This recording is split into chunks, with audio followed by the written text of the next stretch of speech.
Olá a todos, sejam todos bem-vindos a mais um vídeo aqui do nosso projeto A Bíblia ao longo do ano.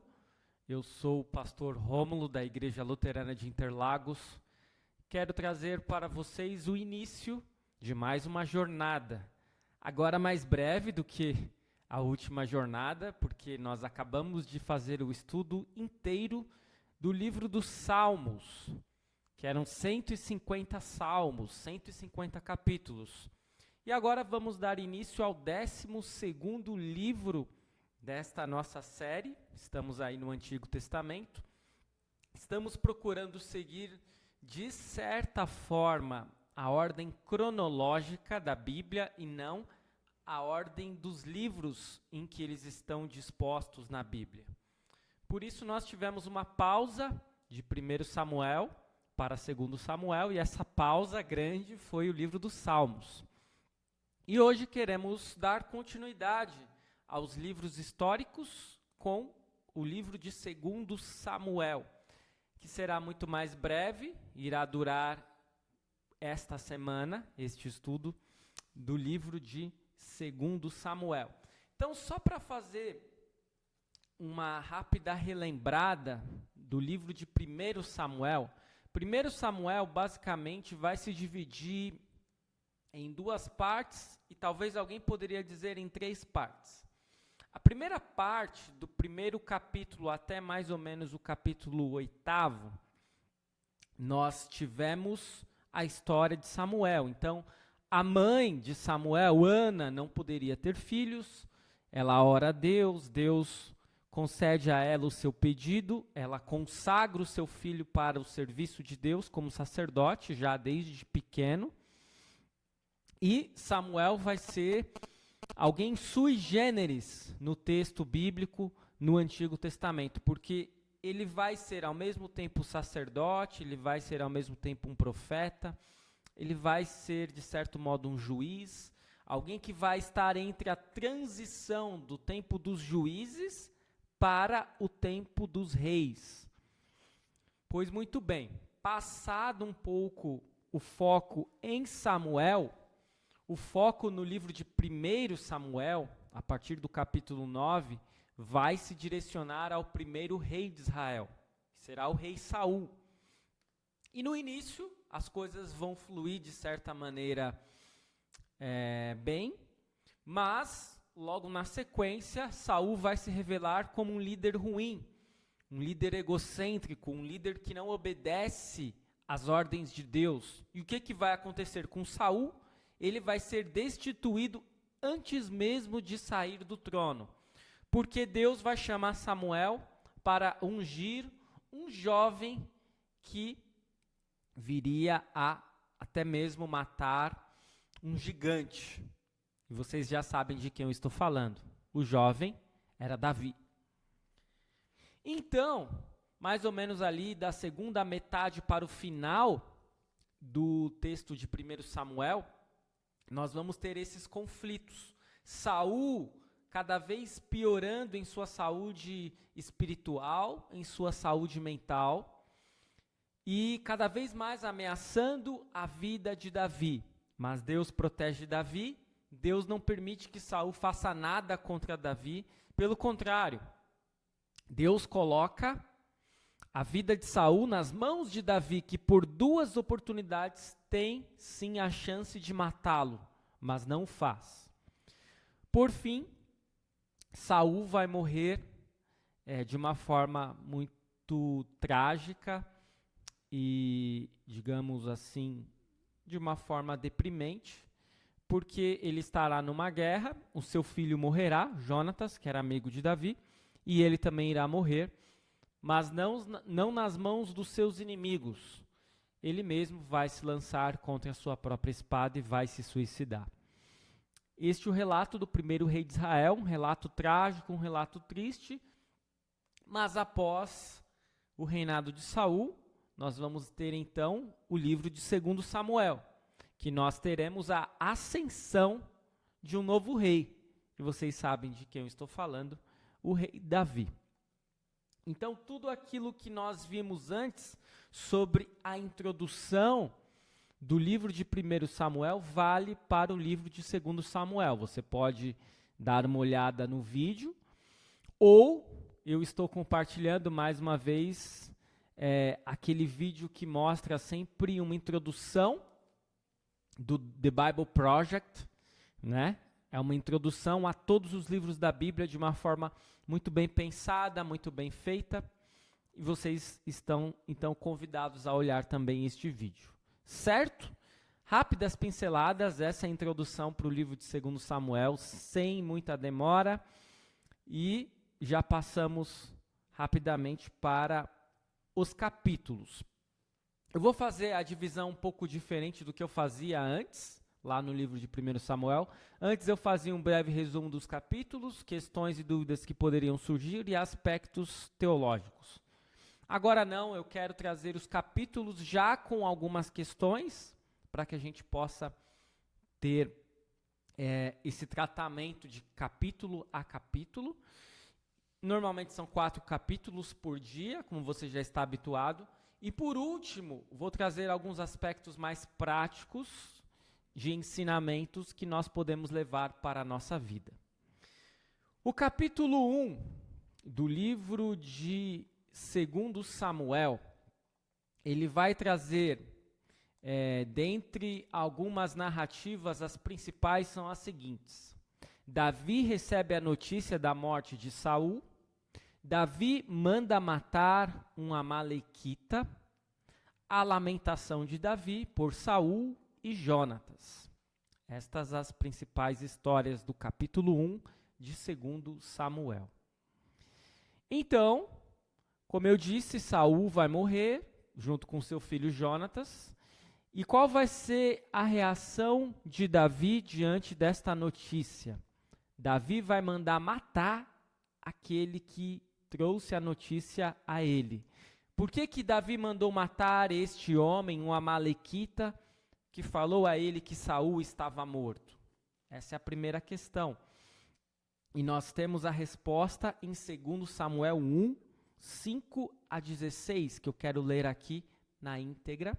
E diz assim: Davi perguntou ao moço que lhe trazia as notícias: como você sabe que Saul e Jonatas, seu filho, estão mortos?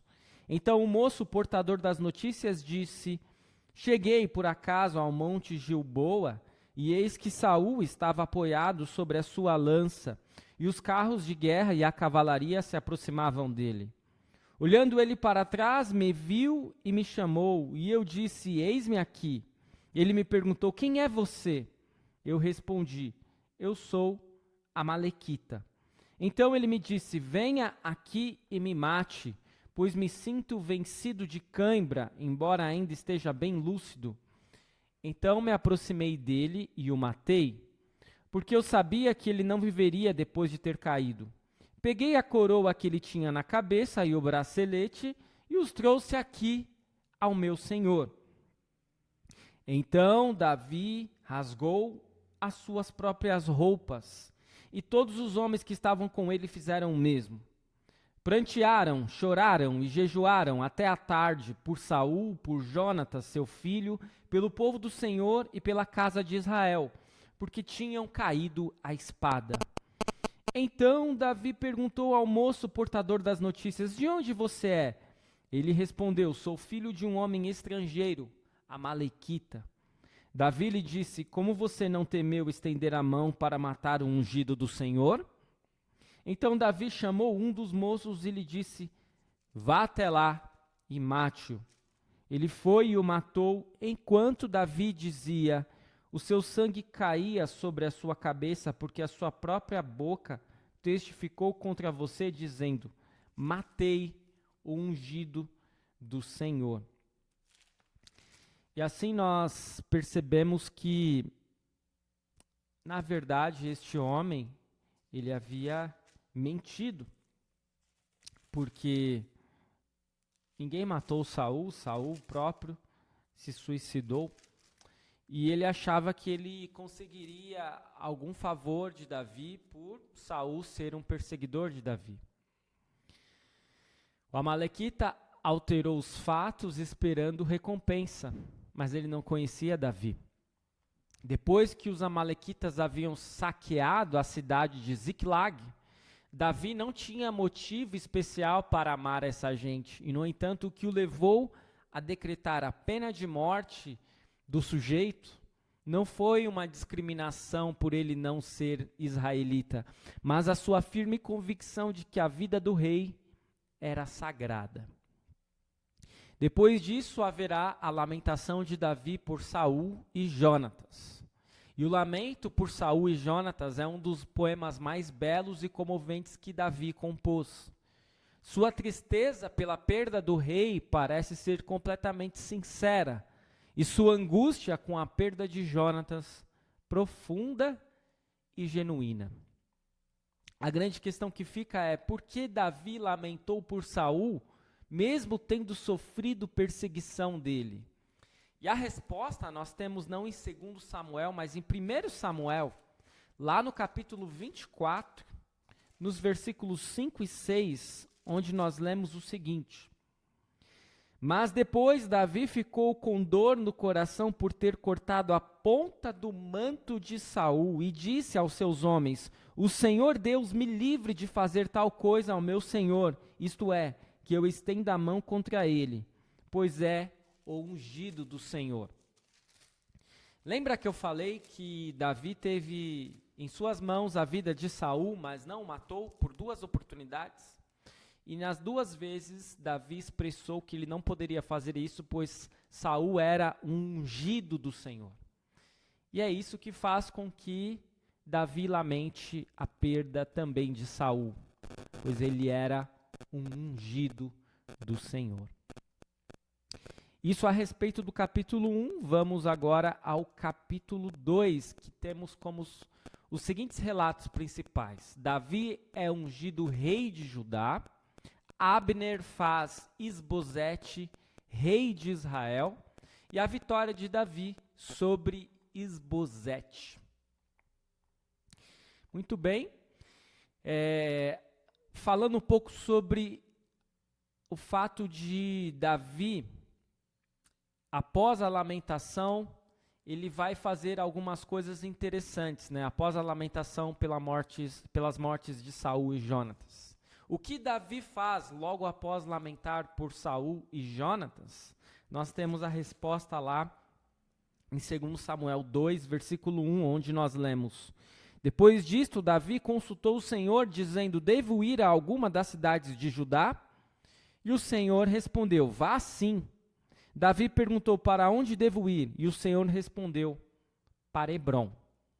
Portanto, Davi vai consultar a Deus e vai ter como resposta que ele deverá ir a Judá, para a cidade de Hebrom. E lá em Judá, Davi será ungido como rei. Apenas a tribo de Judá aclamou Davi como rei. As outras 10 tribos seguiram a liderança de Abner, um comandante do exército de Saul, e juraram fidelidade a Isbosete, filho de Saul. Durante 2 anos, a nação ficará dividida. Então, Abner vai fazer de Isbosete rei, não apenas de uma tribo, mas de Israel, com exceção de Judá. E a pergunta que fica é: por que Abner fez de Isbosete, filho de Saul, rei de Israel? E nós temos a resposta dos versículos 8 a 10 do 2º capítulo de 2 Samuel, onde nós lemos: Abner, filho de Ner, capitão do exército de Saul, levou Isbosete, filho de Saul, para Manaim, e o constituiu rei sobre Gileade, sobre os Assuritas, sobre Jezreel, Efraim, Benjamim e sobre todo o Israel. Isbosete, filho de Saul, tinha 40 anos de idade quando começou a reinar sobre Israel, e reinou 2 anos. Somente a casa de Judá seguia Davi. Portanto, Abner, ele não era amigo de Davi.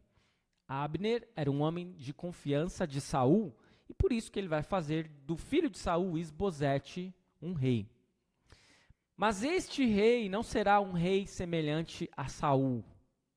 Por isso, a influência de Abner será muito grande sobre Isbosete e sobre o destino de Israel. Então, Davi irá derrotar Isbosete. A tentativa de resolver a questão com um combate entre os 2 grupos representativos em Gibeão terminou sem um resultado definitivo inicialmente. E na sequência houve uma guerra civil generalizada com muitas perdas. Então chegamos ao capítulo 3 de 2 Samuel, onde nós temos como principais destaques os seguintes: os filhos de Davi que nasceram em Hebrom, Abner faz aliança com Davi, Joabe mata Abner e Davi lamenta pela morte de Abner. Muito bem, como foi a batalha entre a casa de Davi e a de Saul após a morte de Saul? Temos a resposta em 2 Samuel 3:1, onde nós lemos: durou muito tempo a guerra entre a casa de Saul e a casa de Davi. Davi se fortalecia cada vez mais, enquanto a casa de Saul se enfraquecia.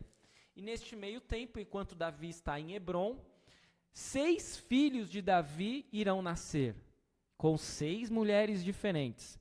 E os filhos serão os seguintes: Amnon, Quileabe, Absalão, que causará muitos problemas para Davi, Adonias, Cefatias e Itreão. Alguns nomes aí sequer são mencionados em outras passagens, nós nem lembramos que eles são filhos de Davi, mas nasceram estes filhos do rei Davi. Então Abner vai propor uma aliança com Davi.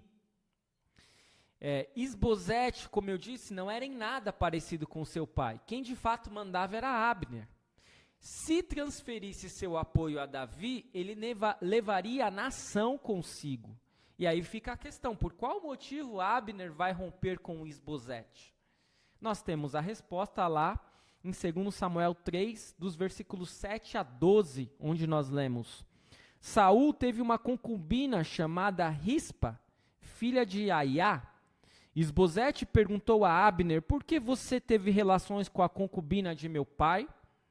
Abner ficou indignado com as palavras de Isbosete e disse: sou eu um cão a serviço de Judá? Ainda hoje sou fiel à casa de Saul, seu pai, e aos irmãos e amigos dele, e não entreguei você nas mãos de Davi. No entanto, hoje você quer me culpar por causa dessa mulher? Que Deus me castigue se eu não fizer por Davi o que o Senhor lhe prometeu, transferindo o reino da casa de Saul e estabelecendo o trono de Davi sobre Israel e sobre Judá, desde Dan até Berseba. E Isbosete não pôde dizer nada a Abner, porque tinha medo dele. Então Abner enviou mensageiros a Davi, dizendo: de quem é a terra? Faça uma aliança comigo, e eu ajudarei a fazer com que todo Israel se junte a você. Então perceba que é por uma briga entre Abner e Isbosete que ele vai fazer uma aliança com Davi. Mas Davi fará uma condição a Abner. Que condição Davi fez para conversar com Abner? Temos a resposta nos versículos 13 e 14 de 2 Samuel 3, que dizem: Davi respondeu: muito bem, farei uma aliança com você, porém uma coisa exijo. Quando vier falar comigo, você não verá a minha face, se primeiro não me trouxer Mical, filha de Saul. Davi também enviou mensageiros a Isbosete, filho de Saul, dizendo: dê-me de volta a minha mulher Mical, para poder casar com ela, dei como pagamento 100 prepúcios de filisteus. Vocês lembram que Davi vai a uma guerra e vai trazer esses prepúcios a Saul como pagamento pelo dote de Mical. E Saul deveria entregar a sua filha a Davi. Ele faz isso inicialmente, mas logo depois pega de volta. E Mical, ela se casa com outro homem. E aqui, essa é a condição que Davi faz para Abner, que ele traga Mical de volta a ele. E então, nós teremos um relato pesado: Joabe irá matar a Abner. Abner faz aliança com Davi, mas não contava com o ódio implacável de Joabe, sobrinho de Davi e comandante de seu exército. E por que Joabe não permite que Abner fique vivo, mesmo após a aliança com Davi? Temos a resposta em 2 Samuel 3, 24 a 27, onde nós lemos: então Joabe foi falar com o rei e lhe disse: que foi que o Senhor fez? Eis que Abner esteve aqui e o Senhor o deixou ir embora, e agora ele se foi? O Senhor bem conhece Abner, filho de Ner. Veio para enganá-lo, para observar os seus movimentos e sondar todos os seus planos. Ao sair da presença de Davi, Joabe enviou mensageiros atrás de Abner, e eles o trouxeram de volta desde a cisterna de Sirá, sem que Davi o soubesse. Quando Abner voltou a Hebrom, Joabe o levou para um lado, no interior do portão da cidade, para lhe falar em segredo, e ali o feriu na barriga. E assim Abner morreu, por ter derramado o sangue de Asael, irmão de Joabe. A grande razão pela qual Joabe irá matar Abner é porque antes Abner matou seu irmão Asael. E qual foi a reação de Davi ao descobrir que Joabe assassinou Abner? Temos a resposta em 2 Samuel 3, 28 e 29, onde nós lemos: Depois, quando Davi ficou sabendo, disse: Eu e o meu reino somos inocentes diante do Senhor para sempre do sangue de Abner, filho de Ner. Que este sangue caia sobre a cabeça de Joabe e sobre toda a casa de seu pai. Que nunca falte na casa de Joabe quem tenha corrimento, quem seja leproso, quem se apoie em muleta, quem caia à espada, quem necessite de pão. E ainda o versículo 31, Davi disse a Joabe e a todo o povo que estava com ele: Rasguem as suas roupas, vistam-se de panos de saco, e façam lamentação por Abner. E o próprio rei Davi ia seguindo o caixão. Portanto, Davi vai amaldiçoar Joabe e sua família, e vai lamentar e ordenar que todo o povo lamente a morte de Abner. Davi tomou a frente no luto nacional pela morte de Abner, e apesar da declaração pública de inocência, a mancha do assassinato permaneceu com ele por toda a sua vida. A morte de Abner foi vantajosa para Davi, assim como mais tarde seria a de Isbosete. Ambas enfraqueceram o apoio à família de Saul. E chegamos ao último capítulo de hoje, o capítulo 4, onde o principal destaque é exatamente a morte de Isbosete. E fica a questão: como Isbosete, filho de Saul, é morto, e o que acontece com Recabe e Baaná, que serão os assassinos de Isbosete? Mais uma vez, os partidários de Davi foram completamente incapazes de entender sua atitude com relação a Saul e a família real. Isbosete foi sepultado com honras, e os dois assassinos foram executados e humilhados em público. Não era da vontade de Davi que Isbosete fosse morto, mas ele será morto. Mais uma vez, de certo modo, isso vai ajudar Davi na unificação do reino, mas ele não se comprometerá com estes homicídios. E esse é o capítulo 4, o último capítulo de hoje do livro de 2 Samuel. Trazendo então essa segunda parte, o ensino de 2 Samuel 1 a 4, para a nossa vida, eu quero trazer para vocês 5 destaques. O primeiro deles: o amalequita confessa que ajudou Saul a cometer, a morrer, né? E agora espera uma recompensa. E em vez disso, ele recebe a pena de morte por ter matado o rei ungido do Senhor, que na verdade não tinha matado, mas enfim. Deus é o autor da vida humana. Ele deseja que a vida humana inocente seja protegida. Ainda assim, ele deu a espada ao governo para punir aqueles que praticam o mal. Então, de certo modo, era legítima a morte daquele amalequita por aquilo que ele supostamente havia feito. Um segundo ensinamento: Davi não canta apenas seu amor por seu amigo Jonatas, mas também seu respeito e admiração pelo rei Saul, um homem que o forçou a viver como um fugitivo por mais de 12 anos. Assim como Davi, não deveríamos nos alegrar com a ruína dos nossos inimigos, mas interceder junto a Deus pela família deles em nossas orações. Isso é difícil? Com certeza, sem sombra de dúvida, mas precisamos olhar para Deus e o quão misericordiosamente Ele nos trata, apesar de sermos seus inimigos por natureza. Terceiro, Davi consulta o Senhor, vai morar em Hebrom e é ungido rei de Judá. E nós também deveríamos consultar o Senhor em sua santa palavra e buscar a reconciliação com os nossos inimigos. Quarto, sem o conhecimento de Davi e em tempos de paz, Joabe mata Abner para vingar a morte de seu irmão Asael. O rei Davi amaldiçoa Joabe e toda a casa do pai dele, porque sabe que a vingança raramente resolve alguma coisa. E quando você sofre injustiça, é natural que venha à sua mente o desejo de vingança. Desista disso, invocando o Senhor em oração. Confie o julgamento a Ele e às autoridades legais. O Senhor da justiça e da paz, que enviou seu Filho para que suportasse toda a injustiça em nosso lugar, será a nossa esperança em todas as situações. E por último, 2 dos soldados de Isbosete o assassinaram e trouxeram a cabeça dele a Davi, esperando, como amalequita, receber uma recompensa. Em vez disso, Davi os condena à morte e honra o seu inimigo Isbosete. Por meio do filho de Davi, Deus usa de misericórdia para conosco, que já fomos outrora seus inimigos. Estes os ensinamentos do estudo de hoje. Eu espero que este vídeo tenha sido de proveito para você. Continue seguindo o nosso canal, continue seguindo o projeto A Bíblia ao longo do ano. Amanhã iremos retornar com mais 4 capítulos do livro de 2 Samuel. Muito obrigado por assistir. Fique na paz do Senhor. Até o nosso próximo vídeo.